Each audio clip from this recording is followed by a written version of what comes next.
lots of versatility. A lot of people playing Zoroark lock decks. I know a lot of the American players are opting to go for that list. Yeah, we saw that round 1 with Caleb Gedmer. Yeah, absolutely. And a few other very well-established names are also incorporating that to their strategy today. There's also been, from the Europeans, a lot of them are playing Granbull, which is very interesting, as well as Decidueye Ninetales, an archetype that we've already seen in the Lille special event without the new Fairy Alolan Ninetales. Yeah. So now with a breath of life, with that Alolan Ninetales, the fairy one that can grab you such important cards, rare candy, counter gain, even things like Timeable can be really big deals if it's going to help you get into a Swampert and get you drawing cards. All right, so there we have our players. They're getting set up now. You have Jorge on the left, Robin on the right. And now that they have their headsets on, we can start talking about the matchup. Jorge's playing a deck that has been super dominant for the past few regionals that have happened in Standard. And that's Malamar, like toolbox. Yeah, it's playing all sorts of different attackers. He's playing one of the new Giratinas, but he's also packing the old good stuff. He's playing the Marshallow GX, he's playing Necrozma GX, he's got Dawnwings Necrozma, so he can do all sorts of different things with his list. And then as you saw from Robin's prizes there, he actually opted to go with Gardevoir GX for the tournament. Man, I'm so excited. He's got that Super Boost energy already in his hand. And I mean, he's going to try and abuse this amazing Alolan Ninetales engine and use things like Professor Elm, then go into Beacons and go into Alolan Ninetales GX using Mysterious Guidance, getting lots of rare candies, building a massive board, and getting big Gardevoir GXs to start swinging. Yeah, and there's actually quite a few surprises in both of these lists here.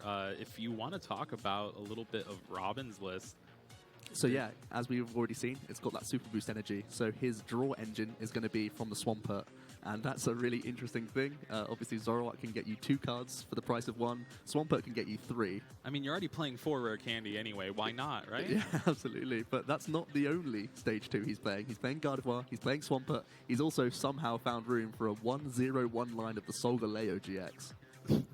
The promo coming out recently, That's the one. where its ability just gets rid of your weakness. Mm-hmm. That means that you're protected against other Solgaleos, for example, which is definitely a big deal. And it just is going to be an extra way to get even more energies onto the board throughout the game.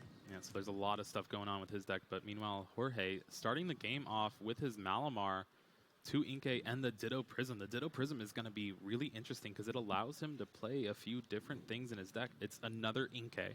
That's really what it's here for. Yeah, it's pretty much wanting to get as many Malamars onto the board is always your goal. So having a 5th Inkay is always a great deal for you. And he's had a pretty nice turn, to be honest. He's got a couple Inkays down, a few Psych Energy into the discard pile. He's had a really good start. Yeah, Shrine of Punishment as well. And he actually plays one of Garb Odor from Guardians Rising. The Trashlands Garb Odor, the big bad of the format for a while. Robin actually is pretty familiar with this card as well. Yeah. Using it to take down the World Championships. And it's really non-existent in the field right now. Yeah, and especially in Malamar decks. We've never really seen that combination ever before. So being able to see that incorporated into this list could definitely catch some people off guard. I wonder if it's going to be something that could be a stumbling block for Robin this game. Yeah, really only using it with that Ditto Prism Star, but hey, why not? As we see Robin go for his opening Professor Elm's Lecture, such a key supporter card. We've already said that word or that sentence so often already today because it is the turn 1. It's ideal for all these setup decks, and they really are just so strong now that you have Beacon to fall back on. He's got himself out a Mudkip, a Ralts, as well as that Ditto Prism Star, which has that almighty evolution. It can't jump straight up into Stage 2s, but it can still evolve up into any Stage 1 that he wants, so he has the option to get into Curliers, or he also plays a Marsh Tomp, so that's definitely something that he can be trying to opt for, and he's going to go for the Beacon to end out his turn here to grab himself a Tapu Lele for any option that he wants next turn, as well as a Swampert. Yeah, a pretty good combination of cards here. If you looked at his hand before, you see like a Guzma, maybe a Rare Candy, and the Solgaleo GX, and it's not really much going on, but he went second. Yeah, I'm going to use this free attack to search for the exact 2 cards I wanted for next turn. Yeah, and now he's in great shape all over again. And the one thing that was slow about Jorge's start was no manual attachment that turn. So it's going to be difficult for him to even start pressurizing this Alolan Vulpix, let alone anything else on the opponent's side of the field right now. Yeah, and there we have no hiding it right now. Garb Odor comes down for Jorge there. We're also going to see the escape board retreating straight into a Deoxys, and then we're going to see a Guzma immediately after. And then just a pass, trying to slow down Robin here because there's not much else going on in his hand. Yeah, no real draw supporter there, and no energy to speak of for Jorge there. That's really rough, and as we said, Robin's deck loves to set up. It builds that board and tries to be as intimidating as possible. We're going to see he's going to rare candy up into that Swampert, get to use that amazing ability, discard 1, draw 3, such a great deal. He's also got himself a stadium card, bouncing that shrine out the way and also helping him search even more Pokemon out if he wishes.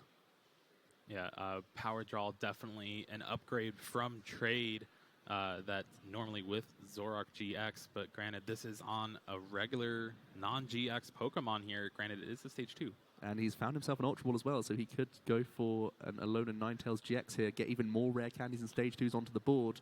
It looks like he's up for an absolutely amazing turn here. That's really what decks like this do. With Alolan Ninetales GX, you just set up all these stage 2s, and you're like, okay, this is my board. Try to beat it. Yeah, beat it if you can. He's also got that Ditto in play as well, so he could be evolving that this turn, leaving the Vulpix for future evolution as well. So there's lots of options Robin's got available to him right now. He's holding on to that super boost energy. He's not going to be able to get full value from it this turn because he's only got 1 Rolts down. But he's going to be looking to get other attackers on the board, potentially using that Fairy Alolan Ninetales in combination with a Guzma to get an attack off. Yeah, and Nick and I were talking earlier about decks like these that use the Alolan Ninetales. It's really like full greed, like max greed. And you just like, I'm going to play a bunch of rare candies, timer balls, ultra balls, get my whole setup. And usually that's something that's punished by a card like Garbodor. But with Gardevoir GX, you can just shuffle all those back into the deck. Yeah, I mean, when Gardevoir was first released, it was basically the savior of the format because the Trash Launch was just overwhelmingly powerful. Everyone was using Versus Seeker just to be consistent and get stuff going, so it was really important to have that, the Gardevoir, so that you could, reset the clock for the Trash Launch. So having that option all over again is going to be a great deal for Robin, as he has gone for that Alolan Ninetales. He's got it into the active position, second energy on it as well, so he's done pretty much everything he's wanted to this turn. He hasn't actually evolved up his Rolts just yet, but it still looks like it's his turn, so he may be mulling a few things over here. Definitely looks like it. Might have just attacked Oh, and taken the knockout on that Inkay. Yeah, that looks to be the case, and probably the Rolts was off his prizes, because otherwise there's no real reason not to put it down, unless he's looking to Ultra Ball it for the Gardevoir next turn. We see Jorge now, he's just not too content with his turn, thinking about what else he can do here, and he's going to... Yeah, just scoop up the game here. Not really drawing anything after that Lily turn 1, and... I mean, that's one of the things with Robin's deck. If it gets set up, it is so intimidating that, that slow start is just... There's no way for Jorge to come back into that game. So, especially if he was drawing a little bit suboptimally, not able to respond to any of these attackers in any way, shape, or form, it just means that he needs to buy himself as much time as possible to finish not only the next game, but also potentially take it all in a game 3. Yeah, exactly. And Robin just showing what these new cards are doing for his deck. Elms turn 1, Alolan Ninetales GX turn 2, Concession turn 3. Yeah, I mean, I've got a Swampert. I can draw 3 cards every turn in addition to my supporters. I've got, as many item cards as I want from my deck accessible. And I've got Gardevoir building up in the back, which, by the way, hits like a truck. Yeah, 30 damage times the amount of energy attached to both active Pokemon. It's always been an attack that has been insanely good in Pokemon TCG, but it's really been like 20 damage multiplier. Yeah, and seeing as that times 3 is just, it escalates so quickly, especially with that Secret Spring ability, able to go over the top sometimes. The more Gardevoirs you have in play, the more potential output you can achieve. So there's always something in the back of your opponent's mind fearful of how insane one Gardevoir can become. Yeah, and we're talking about Gardevoir, but Alolan Ninetales GX is an amazing attacker outright itself. 70 and 30 damage, knocking out that Inkay, putting 30 on another Inkay so you can take another knockout, maybe Guzma, just more double knockouts than you can imagine. You can charge it up in one turn with the Gardevoir Secret Spring. Yep. And then against certain matchups, its GX attack is amazing. Yeah, it's oozing synergy, this deck. It's amazing. The Ninetales helps out the Gardevoir. The Gardevoir helps out the Ninetales. The Swampert helps out everybody. It's just got all sorts of different help going on throughout the deck. And once it gets going, man, is it powerful. All right, let's take a look at Jorge's prize cards here. He does prize that one Ditto Prism, so we will not see that Garbodor come into play this game so far. Also having that one Deoxys prize as well. Yeah, a little bit awkward for him, especially when it's a deck that plays so many like individual attackers as just one single copy. You hope to recycle the important ones in matchups with things like Rescue Stretcher, but if it's prized, you don't have access to it. Yeah. Robin over here, he's going to start laying down his. There's a very important one-off cards, things like the Super Boost, which you want to dodge. Oh, Swampert being prized. 101 Swampert in the prizes that's there. A little bit awkward for him, for sure. I do believe he does play a 202 though, so... Yeah, he's playing it safe. Or 212. Yeah, he wants to make sure that he can get that Swampert online. It's so integral to keep drawing cards. You don't only want to find like more evolutions, you also want to find yourself energy cards to keep secret springing and just making your board as big as possible. We do see Jorge kick off with the perfect Ultra Ball for a Malamar player. 2 Psychics immediately in the discard pile. Yeah, it's exactly what you need to fuel your Psychic recharges later on in the game. It'll be interesting to see if he has an energy to attach for the turn as well. Not really having a good attacker really to commit that energy to. Oh boy, but he's going to keep throwing energy into the discard pile. He's got himself 2 Inkays straight away. He's also got a Mysterious Treasure to put another Psychic into the discard pile, find himself another Inkay. He's really trying to just go all in on get as many energies in play, later down the line via that Psychic recharge ability. He's also got himself a Cynthia in his hand at the very least, so this is going to be a pretty good turn 1 for him again. Definitely a much better start than he had last game here. Lily for 7 cards, I believe. Yeah, the big 7. Let's see if he can get any attackers going. It looks like he also has something he was lacking last game, which was a turn 1 manual attachment as well, so he can start pressurizing a lot better now. He does have himself a Dawn Wings as well as a regular Necrozma GX. Both, are GX Pokemon, so there's always some sort of fear around having to put them into play. So it looks like he's content to just attach to the active this turn and pass it over to Robin.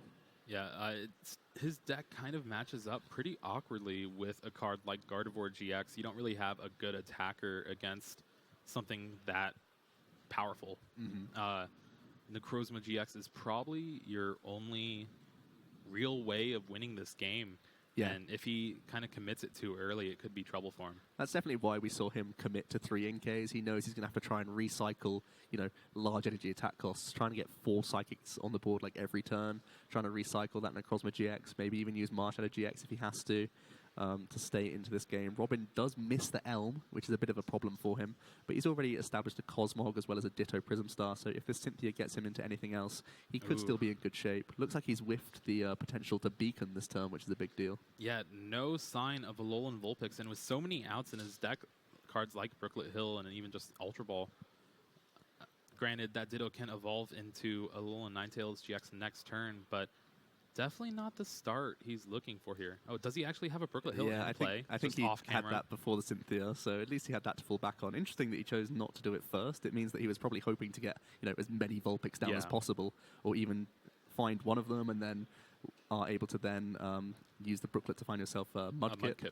Yeah. So those are both really integral parts of the combination. So at the end of the day, he is able to retreat that Ralts, which is really good for him, and he is going to end off on a Beacon. As we saw how important it was, to start off that first game, he's going to do the exact same here, picking out some of the most important cards from his deck to really get his setup going. Yeah, it's definitely really interesting to see how this deck functions when it doesn't get that Elms.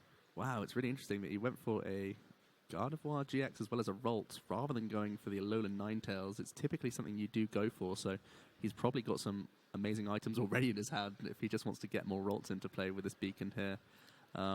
Jorge's deck, playing the Malamar build, often known for having Marshadow in here. It's a great way to disrupt Beacon, one of the only decks that actually does incorporate that Marshadow for the Let Loose, and that's going to be something that he may want to try and find this turn if he's able to. We are going to see him get that Giratina out of the discard pile. That's the amazing ability. Giratina Distortion Door, able to go straight from the discard pile onto your board whilst also getting the added benefit of putting 1 damage counter onto 2 of your opponent's Pokemon. He's also going to start committing some escape boards as well as refreshing his hand with a Cynthia here. All right, only getting one Malamar in play so far, hoping to draw a couple more off of this Cynthia, but so far, a much better start to this game than game one. Yeah, he's actually got attackers now threatening the board, which is already something that he didn't really have last game. So let's see if this Cynthia gets him into any more of these Malamars. So integral for the deck. He does have himself a Mysterious Treasure, and he's got that Let Loose available to him if he wants to commit that to the board as well. Here comes the Mysterious Treasure. He's going to be discarding a Lily and finding himself most likely a Malamar because he wants to get this Giratina attacking this turn for that Shadow Impact attack.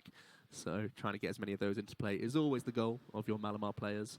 And let's see if he wants to finish off on a Let Loose or if he wants to keep that board space available to him for other GX Pokemon. Looks like he is going to try and deny that Beacon because, as we said, Robin's deck is so reliant on these sorts of setup attacks to get rolling that you want to deny that at any cost. Yeah, you kind of, if you're Jorge, you kind of feel something's up too. When he beacons for a Gardevoir and a Ralts, you're like, he probably already has the Ninetales in his hand, already has the rare candy in his hand. I need to do something. Yeah. Oh boy. Yeah. So try and put him down to 4. Give him a slower turn, hopefully, as you could, again, still draw into more helpful cards. And he does indeed get himself an Acrobike, which can help him dig a little further. Gets another Psychic Energy into the discard pile. We are going to see him round out his turn with a couple Psychic recharges, which is exactly what you're looking for. He can then retreat out of his Tapu Lele and go for that Shadow Impact attack. Looks like he's happy to put the 4 damage counters onto his own Tapu Lele in the back there. Yeah, placing the damage is probably one of like the decisions you need to make the most, and it's also very matchup dependent as well. Robin's deck doesn't really focus on really attacking the bench that much. He's really all in on the Gardevoir active. I guess the one bench damage he has is the Alolan Ninetales GX. Yeah, that's the reason why you don't want to put your Malamars at risk. You obviously don't want to Shadow Impact your own Giratina because it means Robin only would need 1 energy attachment on his Gardevoir GX to get a knockout. So it seems to be that the Tapu Lele was the best choice, especially because Marshadow then immediately becomes into range of the Alolan Ninetales. So definitely the correct option to go for here, as we do see Robin get out his Mudkip here. Looks like from the Brooklet Hills, so he's at least got something going for him. Yeah, and looking at his hand, he does have Ultra Ball, which could get him that Alolan Ninetales GX. Also a Cynthia and an Energy as well. He has not missed a beat here. That's a pretty good Let Loose for him. That Let Loose has done pretty good. He does have to get rid of a couple of, well, important pieces here. He's going to get rid of a Fairy Energy as well as a Vulpix. Always cards you want to continue to see, but he's not going to be sad about it because he's able to find himself that Alolan Ninetales using Mysterious Guidance, going for that big Timer Ball. Oh yeah, as here well we as go. The rare candy. Some big flips coming up, folks. All right.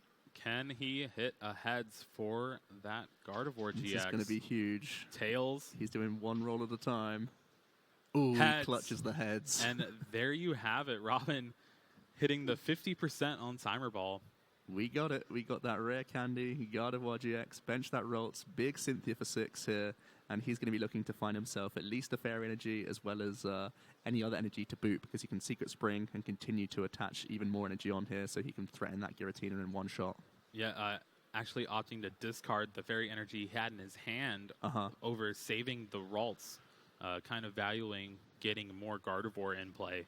I guess he's kind of thinking that he has so many more outs to just energy in general, and he could even be content with a Twilight GX turn if he does miss a beat.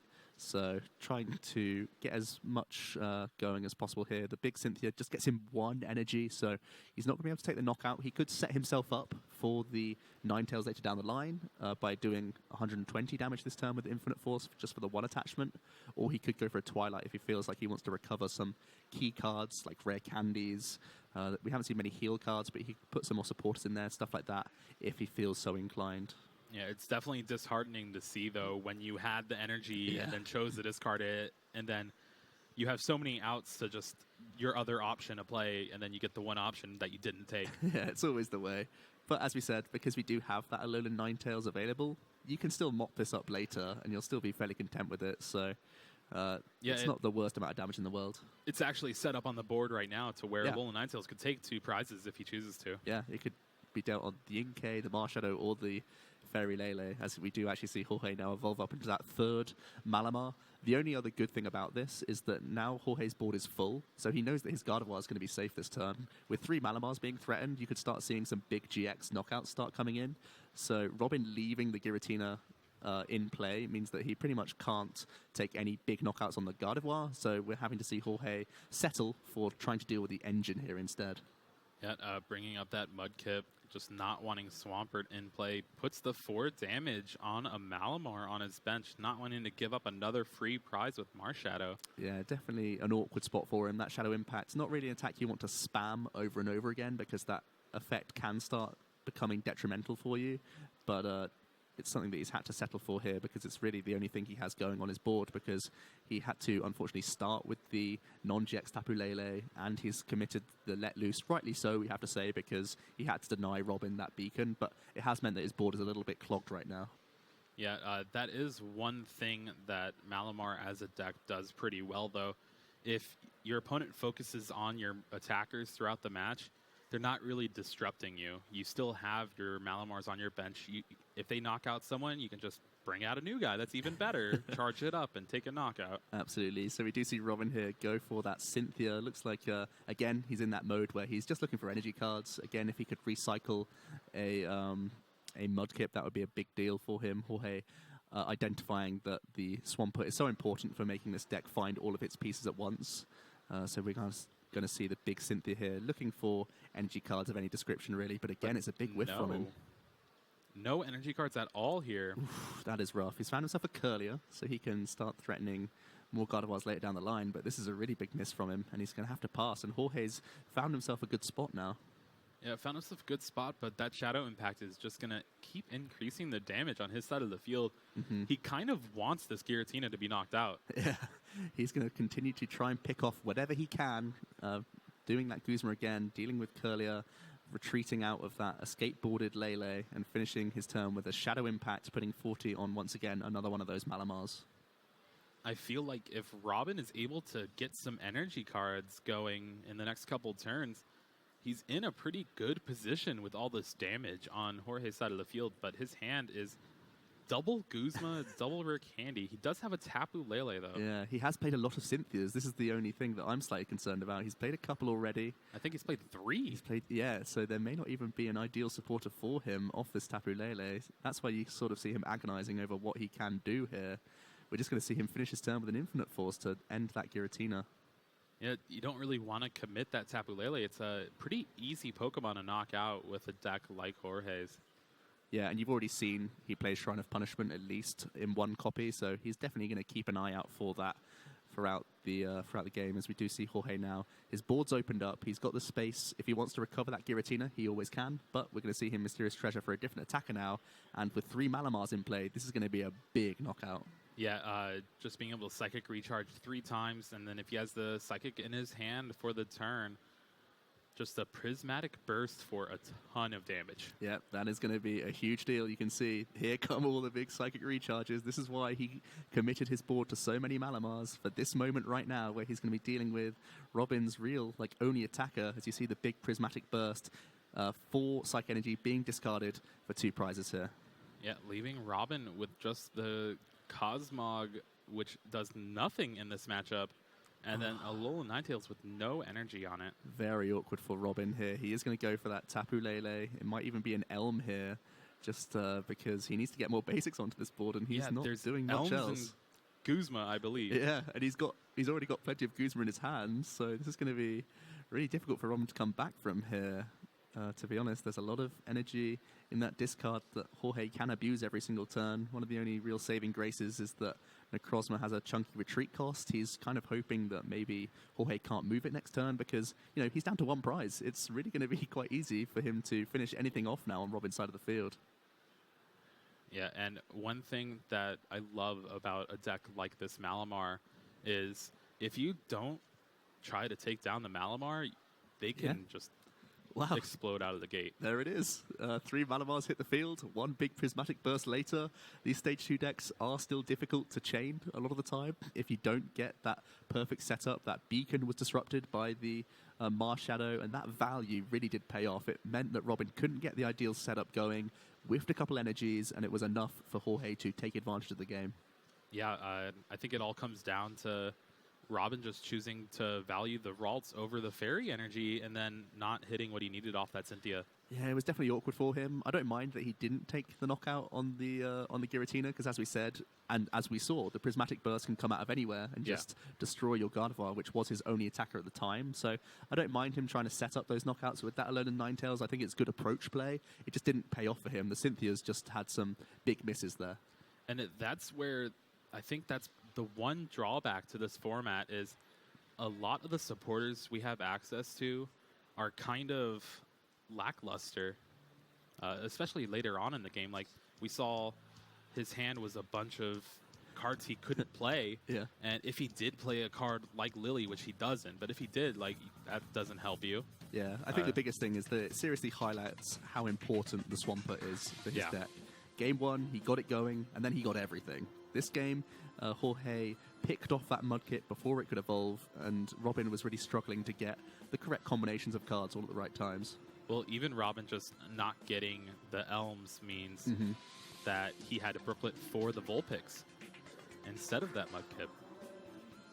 So it is going to be Robin going first in this game 3. It's been electric pace. He has got himself a mulligan here, and it's really down to Robin now being able to go first.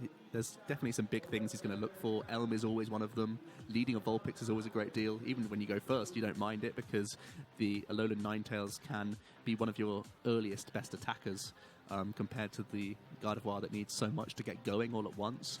The Ninetales can start doing that 70 damage to the active and 30 to the bench, which is great pressure with that snowy wind attack. So these are the things Robert's going to be looking for. Yeah, if you think about the matchup, the way it is too, Malamar is very much a setup-intensive deck.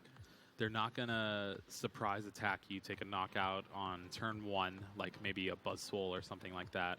And so going first is even more of an advantage. Yeah, it's definitely a big deal. Both decks are evolution-focused, and that's going to be a big deal to be able to get that going before Jorge, and hopefully he can get multiple stage 2s out. That's what he's looking to do. Things like that timeable can come into play. Yeah. See those coin flips and how big they can be sometimes. So it's not like Jorge's out to this game at any stretch of the imagination. He's definitely... Oh, boy. Those are some hideous prize cards, though. 3 Guzma in the prizes.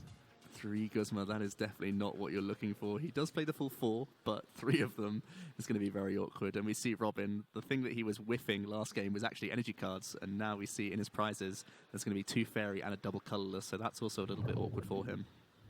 Yeah, we'll definitely see how these prize cards affect this last game here in round 4. Plenty of time left to finish, too, over 23 minutes. And we see Robin, not the dream, doesn't have Professor Elm's lecture. He's going to have to settle for a Cynthia here and hope to find some more basics off the gate. Oh, that is not what you want to see. Not even playing a Brooklet Hill or anything down.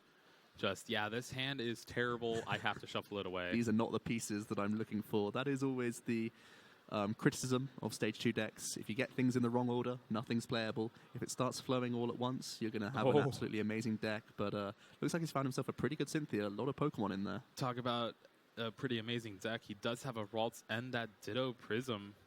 Ditto Prism, so versatile, no, it's not so a Ralts, useful. it's a Kirlia. It's a Kirlia. Ooh, so that's not quite as perfect, but he's got himself at least a Cosmog. Cosmog can do, 120, and that's still enough to deal with a lot of Jorge's one-prize Pokemon. So has resistance to Psychic, too. Yeah, that's also a big deal, so it's definitely a tanky option that he can go for in the game. So at least he's found himself some playables and also a Cynthia for the following turn, as well as that Alolan Ninetales. So it's not the worst Cynthia for him in the world, as we see.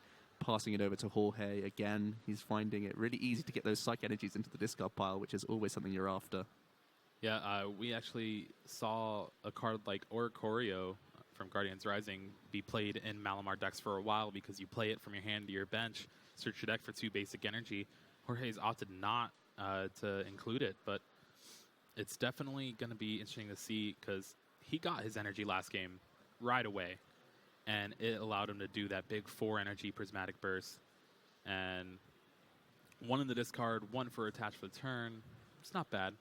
Yeah, and he gets to Lily on top of this to draw himself up to 8 cards as it is his first turn. He's also attached to that Inkay, potentially a Hypnosis flip, denying a beacon could be a big deal. Looks like he's not found himself any other attackers here, though, so he may have to settle for the Hypnosis. Don't know where he could retreat to. I think there's a couple Malamar in his hand, 3 Cynthia. Oof. Yeah, that's really awkward for some him. energy, not really stuff you want to see. Maybe looks like escape rope. Yeah, it looks like he's eyeing up that escape rope, so not going for the hypnosis, going for a different route here.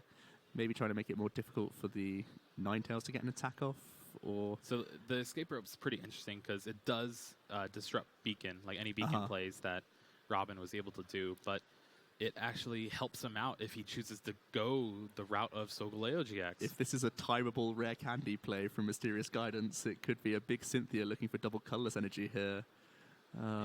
3 in the deck. 3 in the deck, so we are going to see Robin committing that Ditto to becoming a Curlier, and he's actually just going to go for the Cynthia off the bat here. Definitely valuing the setup with Beacon a little bit more here. Yeah, he's still looking for lots of basic Pokemon, and wants to find himself, Mudkip as well as Ralts, and if he can draw back into some more concrete pieces of the puzzle, get a Ninetales up this turn as well, if he really needs to get some stage 2s out, especially if he is able to find a double colorless off this draw. And to be fair, Jorge's start was not optimal either. We are going to see he's able to pull out 1 Ralts. Here's where all the energy have been hiding this whole game. He's going to be able to bench it, and probably just a retreat into the Beacon. It's probably what I'm going to be looking to see here. It's a little bit awkward because you're sort of sacrificing, or potentially sacrificing, the only Vulpix you have available. The only real upside is that Jorge didn't have the ideal start, just a couple Inks, that he now has the headache of trying to retreat on his own end to get attackers going. So he's hoping that this Vulpix can stay in play for another turn. He's already got himself a Lele in his hand, so potentially looking for some stage 2 Pokemon now. The Gardevoir and the Ninetales is going to be his 2 options here with this Beacon. Yeah, to be fair though, Jorge's turn 1 wasn't very good, but his hand I think is double Malamar, Escape Board, Shrine of Punishment. As long as he finds a way to actually get an attacker that he can start charging up, it's going to be looking pretty bad for Robin early on. Yeah, it's been, kind of a missed beat this turn where he's not had quite the ideal. Obviously, missing the Elm always slows these sort of stage 2 decks down. We are going to see Jorge commit that escape board to the active, evolving up to the bench, and looks like he wants to put the Shrine into play before using one of these Cynthias, although he'd love to evolve into a Malamar, because he wants to get attacking this turn and dealing with that Vulpix ASAP. He wants to guarantee that he can move this Inkay out the active. Yeah, unfortunately, his own escape rope made it possible to where he can't retreat the Malamar. Yeah, a little bit awkward for him, but at the same time, it forced Robin to pay retreat out of a Beacon, so you can justify that sort of play. And let's see what he's able to draw into. He's got himself Acrobike, so he's not finished yet. And looks like he also drew into a couple of rescue stretchers. Another Acrobike coming down. There's a Mysterious Treasure, so at least he can start threatening some attackers this turn. Yeah, it'll be interesting to see if he actually opts to go for Marshadow with Let Loose this turn as well to get rid of that Beacon, because Robin's going to have a pretty good turn next turn. Yeah, that's definitely something you could eye up, especially because he's not got any basic energy in his hand, so he's not going to be able to knock out this Vulpix this turn, most likely. So maybe using a Marshadow to sort of reset your hand and give it a second go could be the route that he goes for here. But again, that's really just delaying the inevitable a little bit. Here comes that Let Loose. He's going to Mysterious Treasure and pop down that Marshadow Let Loose ability. Both players go to 4. Robin had, a Ninetales and a Gardevoir ready to go. Those have been denied once again from Jorge. It worked out for him so well in that game 2. Brought him level in this match. Let's see how it works out for him this round. Yeah, Marshadow, an interesting card, really didn't see play until the World Championships last year by most of the Brazilian players as well. And then now finding its home in these Malamar decks, thanks to Mysterious Treasure just being so convenient for it. Yeah. It's one of the few ways that we can actually disrupt our opponent in the format right now. That's the biggest deal, I think. Yeah. Just because there are so many setup-intensive decks, being able to put someone to 4 cards can really just deny that and buy you a lot of turns to do whatever you want, really. It looks like Jorge was able to find himself a Ditto Prism Star, but not much else. So he's just going to have to pass with his little Inkay in the active position. And it goes back over to Robin, who is eyeing up some Ultra Balls. And looks like there's at least one Gardevoir in there as well. So once again, he's going to have a pretty reasonable turn here.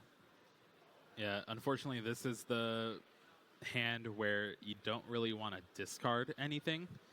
Your hand's too good to actually discard with Ultra Ball. You might just want to use Tapu Lele to find yourself like an Elm just for some like discardable cards so that you can Ultra Ball for that Alolan Ninetales, and then you can Secret Spring and do everything else. But looks like Robin instead is going to try and reset his hand in this way just by going for that Cynthia instead. He can evolve straight up into that Gardevoir, commit both energies if he wishes to. There is the Secret Spring and the commitment of the double colorless, and he's just going to fire off that Cynthia, risking missing, of course. He did have that Ultra Ball in hand that he could have gone for a different route here. Instead, he's going to try and reshuffle his hand and see if he can find himself that Alolan Ninetales once again. It definitely have a lot of outs, though, especially shuffling back in that Ultra Ball. Yeah. It's just another Alolan Ninetales, essentially. And if he gets that, he can get even more things going. He can get himself, once again, more rare candies, more stage 2s. He can find himself another Gardevoir. Another Gardevoir, for example. If he plays Field Blower, he can deal with a Shrine of Punishments, which may be frustrating for him to deal with. So, again, it's down to this big Cynthia to see what he can get. And just a bunch of supporter cards, which is really awkward for him. He can bounce the Stadium with Brooklet Hill, get himself out maybe a Mudkip, but that's a big miss from Robin. I mean, he had the option to go for the Elm and guarantee this turn, as well as get himself an extra basic Pokemon, but this slightly riskier route is definitely going to punish him here. Yeah, and I think, again, we're seeing the power of Swampert and it being missing. Yeah, he's had no Elm on turn 1 in this game or the last, and it really has slowed down his entire setup here. He's having to... he's already committed 2 energy to this Vulpix, and he's just going to have to end his turn on a Beacon, it looks like. He may want to pay retreat to preserve energy instead, but it's all very awkward for him at this point. Yeah, and the thing about the way Robin has built his deck, you see it with a lot of the Zoroark decks, where you max out on the cards that you want to see early, like for Professor Elm's Lecture. That way, later on, you can discard it with Trade or Power Draw in this case. And we saw that here with that Cynthia, just, I draw 2 Elms, and it essentially, you let loose yourself. Yeah. And looks like Robin is debating what to search out here with his Beacon. He's going to grab himself a Tapu Lele GX as well as an Alolan Ninetales GX. This way, he's sort of protected against the best case and worst case scenarios. And that's going to be a big miss from him not being able to evolve up into that Alolan Ninetales GX this turn. That's going to be where he finishes here, and it's down to Jorge to see if he can, this turn, find a way to get some attackers going. He's already eyeing up an Ultra Ball, so he's got some good options going on here. Yeah, definitely needs to take a big knockout against that Vulpix with 3 energy attached to it. He does pop down a second Malamar and fires off a Mysterious Treasure. Wow, looks like he's going for another Let Loose. That means that he's pretty much got like no attackers left here. He could be attacking with an actual Malamar this turn to deal with the Vulpix if he wants to. I'm not mad about attacking with Malamar here. You have the Ditto Prism to kind of replay it, and another Inkay as well. It does get the job done. It does 60 damage. That's what you need to do. Fair play. Jorge really just saying no to Robin. Don't get that Swampert online. No more Gardevoirs for you. I just want to stop all of your plans before they get rolling. Definitely one of the drawbacks for this Malamar deck, though, is bench space and how you manage it throughout the game. As you saw earlier, the Garbodor was discarded turn 1, so he can Rescue Stretcher it back later on and surprise it with the Ditto. Maybe Robin kind of forgot about it, and with his slow setup, eventually just goes full greed and gets rare candies and Ultra Balls and all that. So here we go.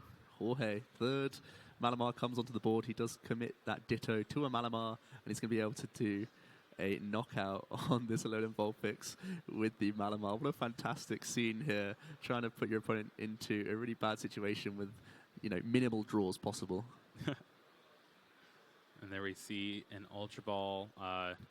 And now with that Vulpix being knocked out, he loses essentially the engine of his deck.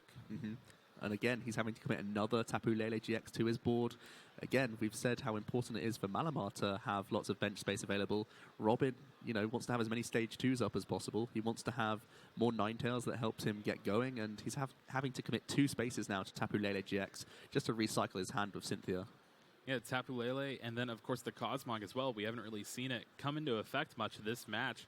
It does take knockouts on a lot of the stuff that Jorge would present, but Robin's kind of just shied away from going that route. Yeah, when it's just a 1-0-1 line, when you don't have the Alolan Ninetales available to you, it's just one of those things where you've got to hedge that you find your other stuff, because it's just so much more likely. Robin has Cynthia'd into a nice amount of energy cards, as well as an Ultra Ball and Rare Candy. It could be time for Swampert to get into play now. Yeah, unfortunately, though, if he does go for that route, I think he will be left with only a Fairy and a Super Boost left in his hand, and those are 2 cards you don't really want to power draw away. Yeah, so we are going to see the Secret Spring committing and simply just wanted to take the 1 prize here because... I like the conservative play here from Robin. You do run the risk of your opponent playing a Guzma and taking the knockout on the Mudkip, and if that happens, you're really on the back foot.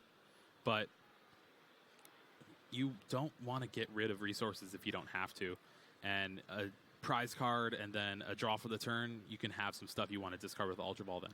Yeah, that's definitely true. So he ran the risk of the Mudkip getting knocked out, but at the same time, it means he holds all the energy cards. So if he's going to ignore the Gardevoir GX, that's going to get huge and just start running over Jorge's side of the field. So he's sort of hedging against that, especially because he wouldn't be able to get value from the Swampert anyway. You may as well hold the options for future turns. We are going to see Jorge now. He's going to use... send up that Inkay with the escape board. He's going to have a little scout through his deck, see what he can do to try and answer this Gardevoir. Obviously, having to sacrifice one of his Malamars just to get a knockout on that Vulpix is going to be a little bit awkward for him. We saw how easy it was for him just to blow up one Gardevoir GX and how much of a swing it was in the game. In that Game 2 situation, we are going to see him go for the Nest Ball here. And it looks like he's eyeing up the Dormwings GX here, the Dormwings Necrozma. They are currently on level prize cards, so it won't be able to use a GX attack, but it might be the only option he's got here. Yeah, I think this is kind of signaling maybe a Guzma play, but his hand is pretty low as well. It might be all he has as an actual attacker. Mm-hmm. But the Malamar coming down definitely smells like Guzma to me.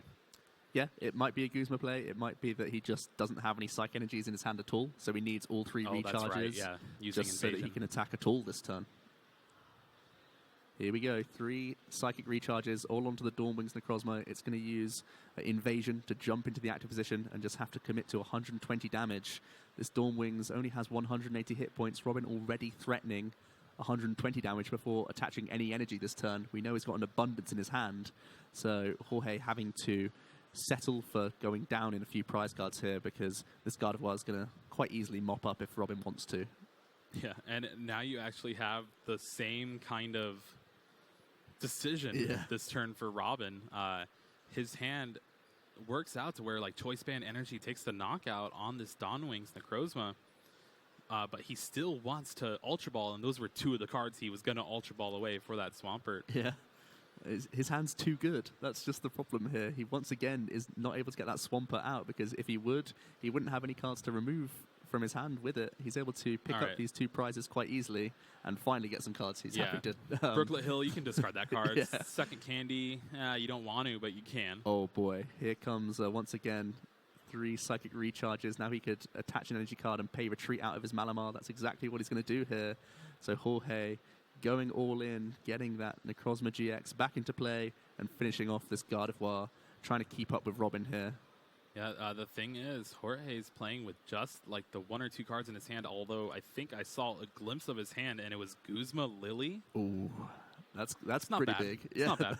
When you're low on cards, those are the things that you're looking for, especially because you want to move your own Necrozma out the way next turn if at all possible. And if not, you've got to try and refresh your hand.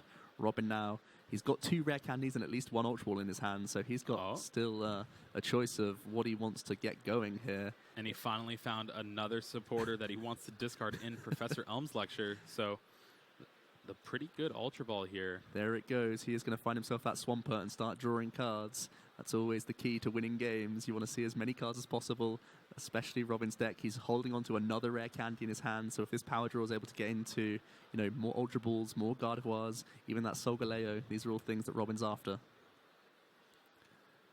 Yeah, this is a pretty back and forth game here too. Jorge is kind of in the driver's seat with the 3 Malamar in play, but his only attacker being that Necrozma. Yeah, definitely going to be interesting to see how this Swampert ends up, how much value he can get out of the Swampert. I think this is really, we're on a knife edge at the moment, how close this game is.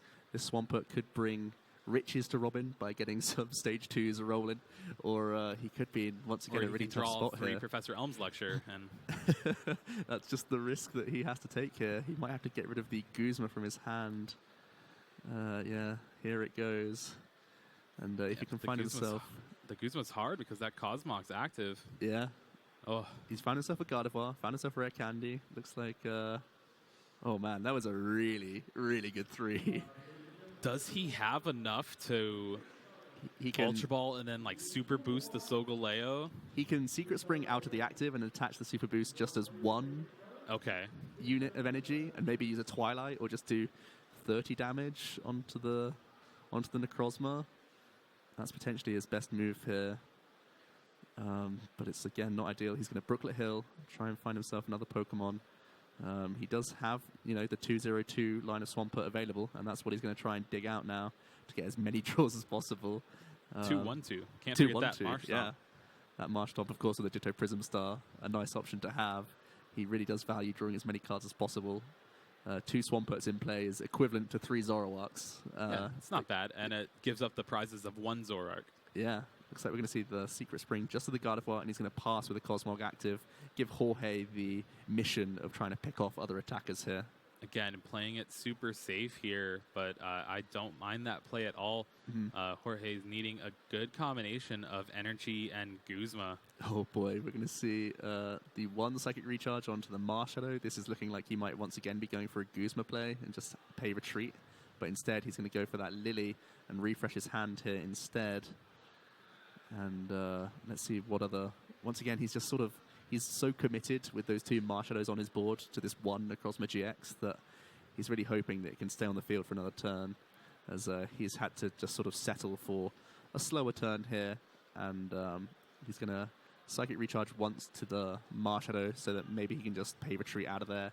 He's eyeing up some of his basic Pokemon here, so maybe he has a Rescue Stretcher in his hand to recycle things. And that is definitely what he's eyeing up. But it's really just a slow turn where he needs to simply just draw more cards, because he's been, picking up a card and playing it instantly just to stay up in tempo this game. And now we're seeing he's had to have a slow turn here. Yeah, but this does buy Robin an extra turn here. And it's going to also be interesting. Jorge chooses not to play that Shrine of Punishment in his hand. It's one way to build up damage on those Gardevoirs to where you can take a knockout with only 3 energy instead of 4. And we do see that first power draw from Robin. He has a second Ultra Ball Rare Candy combo. He could get a second Swampert up if he wants to, get even more draws. He could also, now that he's picked up that double Colorless Energy, start moving into the Solgaleo GX if he wishes. And now that Super Boost is going to be live, so Gardevoir is going to be swinging pretty hard now. Yeah, so he would need quite a few things to pull off the knockout with Gardevoir GX, I believe. So opting, Solgaleo GX, it's pretty good. Yeah, so there was the dream situation where you go for the second Swampert here, and then you power draw into a Fairy Energy, and then you can Secret Spring active and Super Boost the back and go for a big Infinite Force. But this is a lot safer. We know that Robin already has lots of energy in his discard pile. He can Rare Candy simply into the Solgaleo, has 250 hit points and Psychic Resistance. It's not going anywhere anytime soon, and he's going to power up multiple threats now. Yeah, and there we go. 2 energy down on that Gardevoir, 3 energy total. And not to mention, a cool 120 damage on that Necrozma GX. Definitely relevant damage here, and Jorge still has that headache of, how do I move this bulky GX Pokemon? I've put energies onto my Marshadows so that I can pay retreat out of them, but now those Psych Energies are on my board. I can't put them back onto the Necrozma GX, so he's really found it difficult to move this Necrozma after getting that big knockout. Yeah, it's looking like he might want to eye down something like Tapu Lele, but opts for the Swampert. He does only need 3 prizes, so he will have to knock out a non-GX, essentially. Ooh, wow. So we saw Jorge. He committed 2 Psych Energies to each Marshadow, and it's meant that he's not been able to get an attack off this turn, so he's just had to pay retreat out of 1 Marshadow, so he has that Psych Energy in the discard pile for future. And did I just see Robin's hand correctly? Meanwhile, Robin is drawing cards that he still cannot power draw away, having the Super Boost and the Guzma in his hand. Probably the 2 cards he would want to see right now. That is, you know, the dream right now. You essentially just Guzma up the Necrozma, knock it out with Solgaleo, charge up someone else. The only thing he's debating is it worth trying to deal with a Malamar? It means that there's not any other sort of attacker to worry about. He can even Super Boost the active, which is exactly what he's going to do. And now he's threatening all sorts of attackers. And he could just take out the knockout here, guarantee that Guzma for next turn. It's a passive play, but it's also exactly what he needs to do. I mean, he's threatening knockout on 3 different stage 2s right now. Yeah.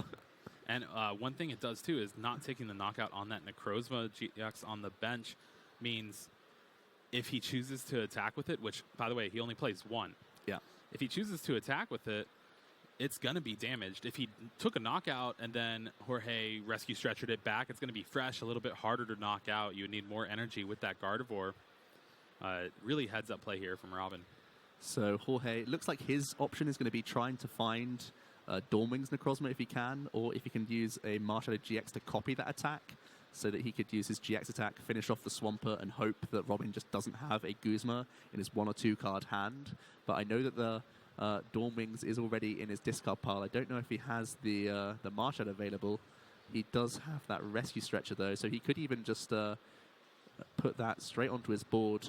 Time has now been called, so it's on Jorge. He's turn 0, and he's going to have to take some prizes and really hope that Robin can't clear up the game with Guzma, which we know he does have, but Jorge's having to go through the paces now, use 3 Psychic Recharges, get that GX attack to finish off the Swampert, put himself in the best position possible, were it not for Robin already having the answers. Yeah, Robin just playing it cool. You don't want to give your opponent any extra information, especially when you win on the next turn.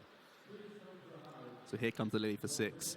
Jorge has done all the right things this turn to try and make it as close as possible. Here comes the invasion, and he's going to be able to use his Moon's Eclipse GX attack to finish off this Swampert, putting himself down to 2 prizes, really putting him in good stead, but Robin already holding on to that Guzma from last turn.